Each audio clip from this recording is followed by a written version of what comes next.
What is up, everybody? Welcome back to the channel. Hey, today we're going to talk about cameras and lenses. So last summer I made two videos where I walked through the various cameras that I use whenever I'm hunting, whether it be turkey or deer, or whether I'm small game hunting and taking the kids out and filming. And I talked about in another video my fourth arrow camera arm system with my various arms and mounting equipment, whether it be a tree mount with the base and shoulder system, or whether it be a rail mount system, or even my tripods. So I'm actually using the tripod right now. What I'm going to talk about today is a little bit more in depth about the cameras. What I've learned is, as I've talked to people about hunting videography, basically, you know, you've got your diehard photo video enthusiasts, and then you've got, you know, the other spectrum of it is basically just, you know, I want to just push a button and it do its thing. That's cool. Whichever area you fit into, or if you're somewhere in the middle, that's fine. I mean, you do you video whatever you like to video. Make content for you.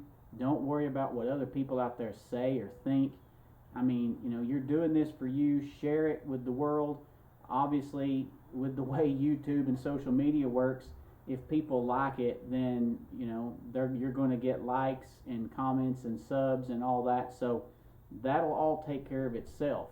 What I want to talk about today is how I have kind of progressed along on my camera journey. So back when I first started videoing my hunts several years ago, I had a little handy cam. I was using the built-in audio, the built-in microphone on that thing. It was kind of clunky. It had a 10x zoom, which was really cool, but the audio was terrible. So I went out and bought a external microphone. This is one of them. I've got one of my other mics on the camera that I'm filming with right now, but I'm a big fan of the Movo microphones. So what I have, this here is a Movo VXR10 Pro. This is the new generation. The one that's on the camera that's videoing right now is a Movo VXR10. So this is second generation to the one that I'm videoing on. Why did I not do this video with the good mic? I already had it on my hunting camera ready to go out tomorrow morning, so I just left everything set up. I then progressed on from the handy cam that I had. I bought a DSLR. I've actually had this DSLR for a while. This is a Nikon D90, and it does 720p. This was the first DSLR to come out that could record video. Did not have an audio mic, audio input jack on it. So while it did good video, even though it was 720, you know, you couldn't get the audio function. Then I bought the camera that I'm videoing with right now, which I talked about some in my video last year. That's my Nikon D5200. It's probably a 6-year-old camera, but it still takes fantastic 1080p 24 or 30 frame per second video. That's as high as it'll go. You're not going to get any slow motion with that camera. You're not going to get any 4K, nothing like that. It takes it for what it's designed for. It takes fantastic 1080p 24, which is a real good cinematic effect frame per second view, or you can do 30 frames per second, which is what I typically do all the time, because I want all my footage, because I usually film a hunt with 2 or 3 cameras, and so I generally have them all set to 30 frames per second, so they all have the same look to them whenever I go in and edit them all in post. By post, I mean post-processing using a software on my tablet that I use, or you can use a laptop, whatever. I just use it as a tablet because it's more convenient and portable for me. Anyway, so that's the D5200. I then decided, well, I want something that I can get, you know, a little bit of slow-mo with 60 frames per second, that I can then slow down to half speed at 30 frames per second, and also wanted to have the capability of doing a little more than 1080. So that's when I bought this. This is my Panasonic Lumix G7. Got this thing at a steal from B&H Photo Video whenever I bought it. I bought it brand new, but it's a great camera. It's a lot smaller. If I take the lens off here, although it's still got the mic on it, I mean, it's really hard to tell in the video, but the weight difference, you see the aspect ratio there, sideways, I mean the front view there. The weight difference between this big honkin' D90, which has a built-in motor for the lenses in it, versus this is huge. This probably weighs half as much as that one does. When I bought this camera, I'm going to leave this lens off for now because I'll touch on that in a minute. When I bought this camera, it came with the kit lens here. Now this is the Lumix 14 to 42, I think it's a 3.5 to 5.6, yeah, 3 aperture f-stop, 3.5 to 5.6. So it's a zoom lens. Take that off. You can twist this and it zooms. It basically goes from a wide angle view at the 14 millimeters all the way into a 42 millimeter, which is almost the same view angle as what you see with just if you're normally looking with the human eye, the view angle that you see without looking out your side and peripheral and all that. That's kind of what this is giving you. So that works really good. This has vibration reduction built into it. It's a really neat little kit lens. I use this for a lot of my vlogging. When I'm out walking, I'll carry this because I can take it out to wide angle. It's got the vibration reduction, so whenever I'm walking and filming myself, this smooths out some of the jitters and jilts and shakes that you may have from hand holding, especially if you're doing a fairly long video, because over time, you know, you do begin to get a little shaky. So this is the kit lens that comes with that. It's cheap, it's plastic, it rattles, it's got components in it that, anyway, what I'm going to show you, what you're going to see on your screen is when you get to either early morning, right at shooting light, or at the end of the day, at the end of shooting light, after sunset, you know, it starts getting darker. This lens, because it's a cheap kit lens, it only allows so much light into it to get to the sensor, which is the sensor is what's actually picking up all that information, all that data or the view coming through from whatever it's seeing, and it's writing that to the card. So the sensor is what's picking up everything that it sees, writing it to the card, and then that's how you're getting your videos. Just, I mean, I'm trying to talk as basic as I can about this. If you already know all this, then, you know, I'm sorry, but you'd be amazed how many people I talk to who don't know that.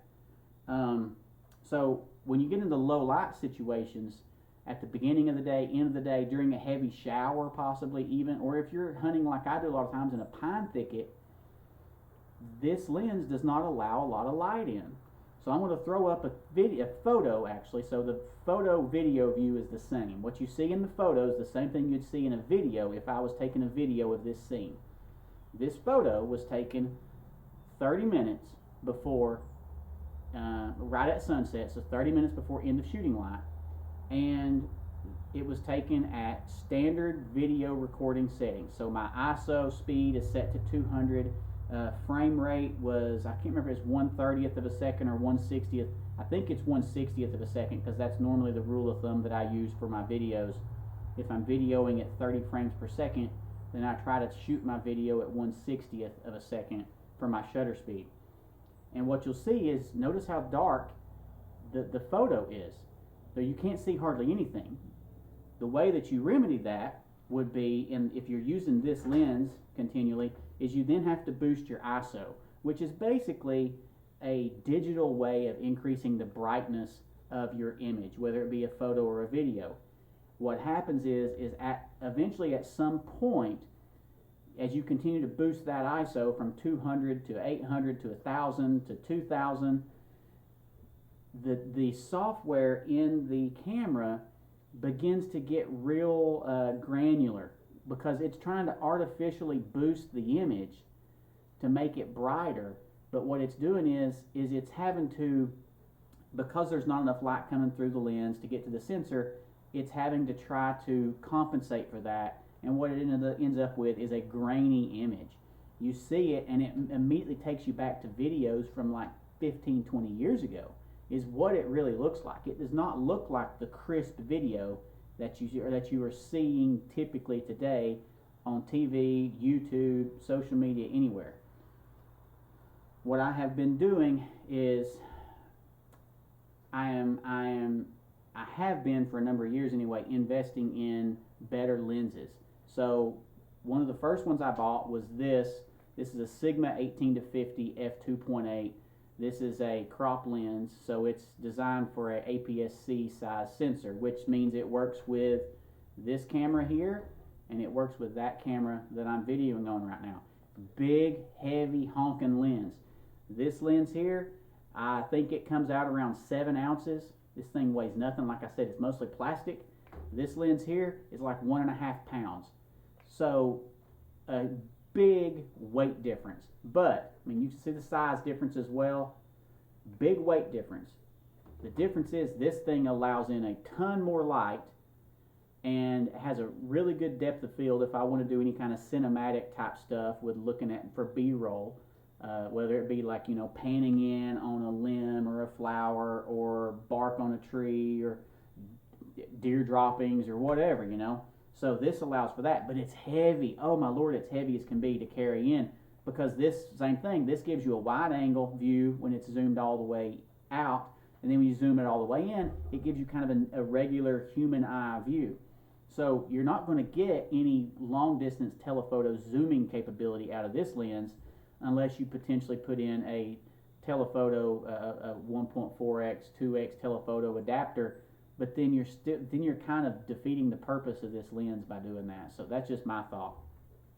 So that was my first foray into a kind of, it's not a premium lens, but it's definitely an upgrade middle of the road lens, that's for sure. Whereas this is bare bones, entry level, start out lens. Go from there, and I like Sigma lenses. You're going to find out here soon.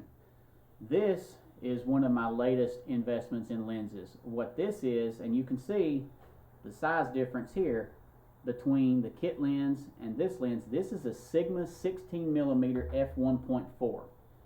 This lens allows a ton of light in. It is a lot heavier than this lens, and it is somewhat bigger. It's not as big as this lens I showed you a while ago, but this lens here allows a ton of light in. I got this lens and I bought its companion lens. This is the Sigma 30mm f1.4. Now I'm going to show you a photo that I took side by side. The first photo you saw a while ago was with this kit lens set at the fastest aperture and the normal video settings that I use, and you can see how dark that photo is. I put on this 30mm 1.4, used all the exact same camera settings except I changed the aperture. This one has a maximum aperture of 3.5, a fastest aperture of 3.5. This one has a 1.4. Look at the difference in how much light this lens lets in versus this one. Look at that.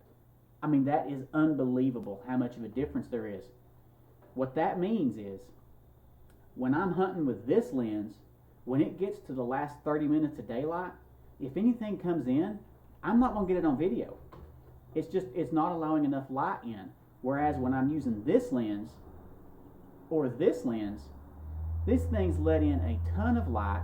I can still capture deer moving all the way up until dark. I actually brought it out here the other night when we had a full moon, and I was using this lens when we had full moon all the way down to aperture of f1.4 and 1/30th of a shutter speed, and it almost made the hillside behind me look like daytime.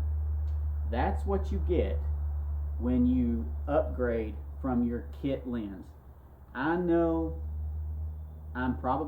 there's several of you on here that if you're stuck around this for long watching, you're saying, you know, why is he telling me this? This video is not really geared to you. You've already learned this lesson. You've been through this. You've experienced this. I'm talking to the folks out there that are new, coming into this. I've been doing DSLR photography now for 15 years. So I'm familiar with all this stuff with photography. Like I said, this was my first foray into a mid-range lens. I bought this lens about 11 years ago. So, you know, I've been doing this sort of thing for a while, and I'm still not to the level of a lot of guys out there that are buying $1,500, $2,000 lenses. I just can't justify that kind of expense. But these lenses here, I bought these used. B&H Photo Video online has an amazing used department. They've got this camera on there used right now. When I bought it, it was $7.99 new with just the camera and this kit lens. $7.99 was new price for this lens, for this camera and kit lens. Now you can buy this camera used for, I think I found one on the other day for like $2.99. Incredible deals, and I've bought a ton of used stuff from them over the years. They stand by it. It's excellent quality. If you get it and you don't like it, or if you get it, I did get one lens that did not focus properly, so I sent it back, replaced it. It's actually the lens I'm videoing with right now. The first time I bought that lens used, that's a Nikon 35mm f1.8 for a APS-C sensor. I actually bought that lens. It came in, and when it focused, it squealed really loud. So I took it off, sent it back, told them. They shipped me another one, and this one works just fine. So they are high quality, stand by their products. But kind of just an example for you in this video of what kind of impact you're going to get when you change lenses. Now, some of you guys are probably using camcorders, not necessarily, not the handy cams, but I'm talking like your G40s or whatever they're called. I'm not a camcorder guy, but I know some guys that have got the, whatever they are, the Canons and the Sony camcorders that do 4K, and they've got 10x zoom and 20x zoom and all that. That's cool. If that's your thing, do it. I like to use DSLRs and mirrorless DSLRs because I love to take photos while I'm hunting. I take a ton of photos because I don't know. I love telling a story with photos a lot of times, and I love being able to have that capability, because when I did have my camcorder, while it did good video for the day that it was made, the photo quality was terrible on that camcorder. Anyway, just some other things. When I go out, I'm always taking several lenses. So, when I go tomorrow, I'm taking this 16mm, I'm taking this 30mm. If I'm hunting over a field where I've got to have a lot of zoom, then I'll take this the 45 to 150. This will allow me to zoom in really well on deer across a field from me, 100, 150, 175 yards away. I can zoom in really well on deer, get a lot of footage with this lens. But if I'm hunting somewhere where my average field of view or shooting distance is 35, 40 yards, then I'll just use these two lenses here, because this is all I need for that. Anyway, that's all I have for today. Hopefully this helps, and if you have any questions, comments, leave them below. I ask that you hit that like and subscribe button. I really appreciate it, and I wish you a great deer season. Stay safe, and God bless.